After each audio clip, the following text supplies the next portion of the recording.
You are old, and they are young. Come, speak for them. What do you fear or want that you sit here suppliant? Indeed, I am willing to give all that you may need. It would be very hard should I not pity suppliants like these.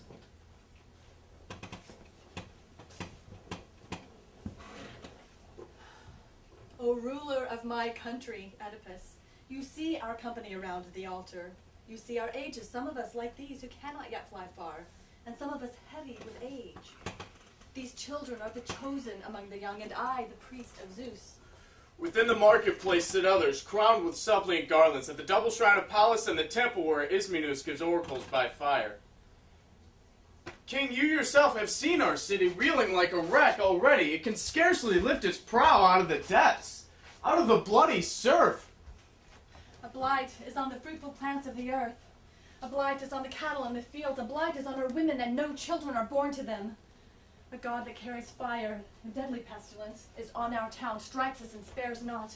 And the house of Cadmus is emptied of its people, while black death grows rich in groaning and in lamentation. We have not come as suppliants to this altar because we thought of you as of a god, but rather judging you the first of men and all the chances in this life, and when we mortals have to do with more than man. You came, and by your coming saved our city, freed us from the tribute we paid of old to the Sphinx, cruel singer. This you did in virtue of no knowledge we could give you, in virtue of no teaching. It was God that aided you, men say, and you were held with God's assistance to have saved our lives. Now, Oedipus, greatest in all men's eyes, here falling at your feet, we all entreat you. Find us some strength for rescue. Perhaps you will hear a wise word from some god. Perhaps you will learn something from a man, for I have seen that for the skilled of practice, the outcome of their counsel lived the most. Noblest of men, go and raise up our city. Go and give heed, for now this land of ours calls you its savior, for once you saved it. So let us never speak about your reign as of a time when first our feet were set secure on high, but later fell to ruin. Raise up our city, save it and raise it up. For once you brought us luck with happy omen, being no less now in fortune. If you will rule this land as now you rule it, better to rule it full of men than empty. For neither tower nor ship is anything when empty, and none live in it together. I pity you, children. You have come full of longing. But I have known the story before you told it only too well. I know you are all sick. Yet there is not one of you, sick though you are, that is as sick as I myself. Your several sorrows each have single scope and touch but one of you. My spirit groans for city and myself and you at once. You have not roused me like a man from sleep. Know that I have given many tears to this, gone many ways wandering in thought, but as I thought, I found only one remedy, and that I took. I sent Menoikeus' son, Creon, Jocasta's brother, to Apollo, to his Pythian temple, that he might learn there by what act or word I could save this city. As I count the days, it vexes me what ails him. He has gone far longer than he needed for the journey. But when he comes, then may I prove a villain if I shall not do all the God commands. Thank you for your gracious words. Your servants here signal that Creon is this moment coming. His face is bright. O holy Lord Apollo, grant that his news too may be bright for us and bring us safety. It is happy news, I think, for else his head would not be crowned with sprigs of fruitful laurel. We will know soon, he is within hail. Lord Creon, my good brother, what is the word you bring us from the god? A good word. For things hard to bear themselves, if in the final issue all is well, I count complete good fortune. What do you mean? What you have said so far leaves me uncertain whether to trust or fear. If you will hear my news before these others, I am ready to speak, or else to go within. Speak it to all. The grief I bear it more for these than for my own heart. I will tell you then what I heard from the god. King Phoebus, in plain words, commanded us to drive out a pollution from our land. Pollution groaned in grain within the land. Drive it out, said the god, not cherish it till it is past cure. What is the rite of purification? How shall it be done? By banishing a man, or expiation of blood by blood. since it is murder guilt which holds our city in this destroying storm. Who is this man whose fate the god pronounces? My lord, before you piloted this state, we had a king called Laius. I know of him by hearsay, I have not seen him. The god commanded clearly, let someone punish with force this dead man's murderers.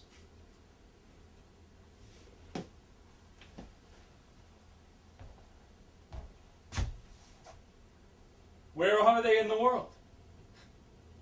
Where would a trace of this old crime be found? It would be hard to guess where.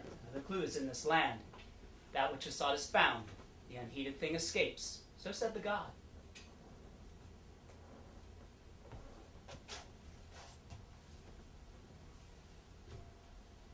Was it at home? Or in the country that death came upon him?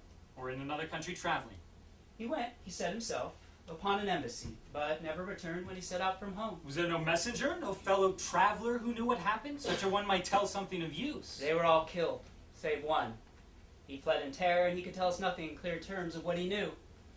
Nothing but one thing only. What was it? If we could even find a slim beginning in which to hope, we might discover much. This man said that the robbers they encountered were many, and the hands that did the murder were many. It was no man's single power. How could a robber dare a deed like this, were he not helped with money from the city, money and treachery? Well, that indeed was thought. But Laius was dead, and in our trouble there was none to help. What trouble was so great to hinder you inquiring out the murder of your king? The riddling Sphinx induced us to neglect mysterious crimes, and rather seek solution of troubles at our feet. I will bring this to light again. King Phoebus fittingly took this care about the dead, and you too fittingly. And justly you will see in me an ally, a champion of my country and the god, for when I drive pollution from the land, I will not serve a distant friend's advantage, but act in my own interest. Whoever he was that killed the king may readily wish to dispatch me with his murderous hand, so helping the dead king, I help myself.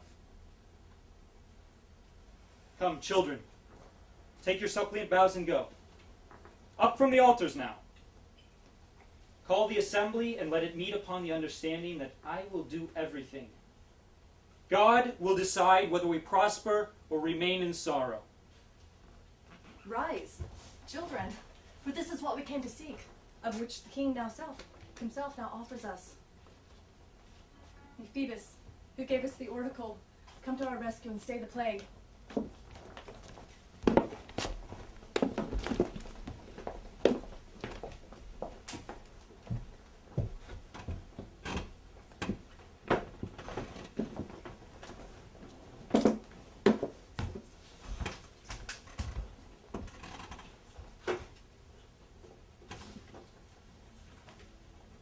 What is the sweet-spoken word of God from the shrine of Pytho, rich in gold, that has come to glorious Thebes? I am stretched on the rack of doubt, and terror and trembling hold my heart, O Delian healer, and I worship full of fears. For what doom you will bring to pass, new or renewed in the revolving years. Speak to me, immortal voice, child of golden hope. First I call on you, Athena, deathless daughter of Zeus, and Artemis, earth upholder, who sits in the midst of the marketplace in the throne which men call fame. And Phoebus, the far shooter, three averters of fate. Come to us now, if ever before, when ruin rushed upon the state, you drove destruction's flame away, out of our land. Our sorrows defy number. All the ship's timbers are rotten. Taking of thought is no spear for the driving away of the plague. There are no growing children in this famous land. There are no women bearing the pangs of childbirth. You may see them one with another, like birds swift on the wing, quicker than fire unmastered, speeding away to the coast of the western god. In the unnumbered deaths of its people, the city dies. Those children that are born lie dead on the naked earth, unpitying, spreading contagion of death. And gray-haired mothers and wives everywhere stand at the altar's edge, suppliant, moaning. The hymn to the healing god rings out, but with it the wailing voices are blended. From these our sufferings grant us, O golden daughter of Zeus, glad-faced deliverance. There is no clash of brazen shields, but our fight is with the war god, a war god ringed with the cries of men, the savage god who burns us. Grant that he turn in racing course backwards, out of our country's bounds.